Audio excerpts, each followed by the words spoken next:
નમસ્કાર, મારું નામ ચૌધરી શ્રેયાંશી છે. હું ધોરણ 9 એમાં અભ્યાસ કરું છું. મેં લાઇબ્રેરીમાંથી એક પુસ્તક લીધું હતું જેનું નામ છે સેવા. એના લેખક છે રાજ ભાસ્કર. સાચી સેવા એટલે શું તેના વિશે હું તમને સમજાવીશ અને પ્રશ્ન પણ પૂછીશ, એટલે મારી વાત ધ્યાનથી સાંભળવા વિનંતી. એક ગામ હતું. તે ગામમાં તુલાદાર નામનો એક વિદ્વાન રહેતો હતો. તુલાદાર ઘરે એક મહાન સંત આવ્યા. સંત અભિમાની હતા. તુલાદારની પ્રશંસા સાંભળીને તેને મળવા આવ્યા હતા. પણ સંતે જોયું કે તુલાદાર ન તો પ્રભુ ભક્તિ કરે છે, ન તો મંદિરે જાય છે. માત્ર સવારે એકાદ મિનિટ આંખો મીંચીને પ્રાર્થના કરે છે, દીવો અગરબત્તી કરે છે અને પૂરું. ગુરુને પ્રશ્ન થયો કે પછી શા માટે નગરજનો આને આટલો મહાન કહેતા હશે? સંતને થયું કે એના કરતાં તો એ પોતે મહાન છે. તુલાદારને નીચો દેખાડવા તેમણે તુલાદારને ગામ વચ્ચે પૂછ્યું, આ પ્રભુ સ્મરણ કેટલી માળાઓ કરો છો? જી, એક પણ નહીં. કેટલી વાર ચાલીસા કરો છો?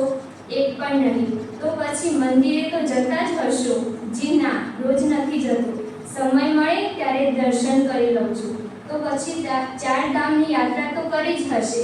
ના, 4 ધામની તો શું, અહીં નજીકમાં 10 કિલોમીટર દૂર એક ધામ છે, ત્યાંની પણ યાત્રા નથી કરી.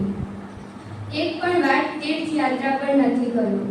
એક સંતે ગામવાળા લોકોને કહ્યું, જુઓ, તમે આને આટલો મહાન કહેતા હતા, તે તો પ્રભુને કંઈ ગણતો જ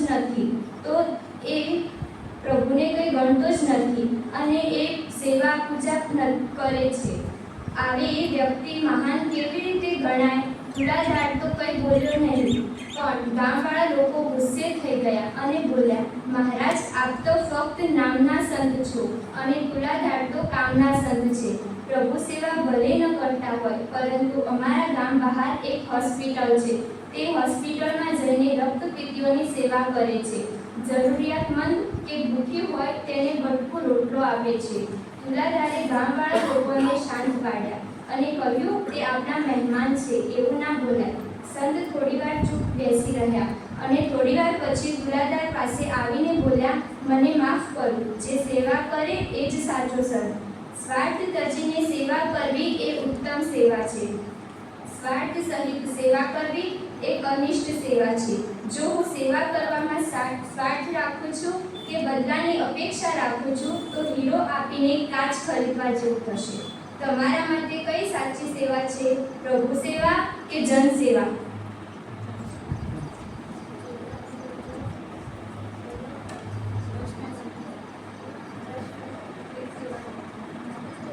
બોલો બેટા.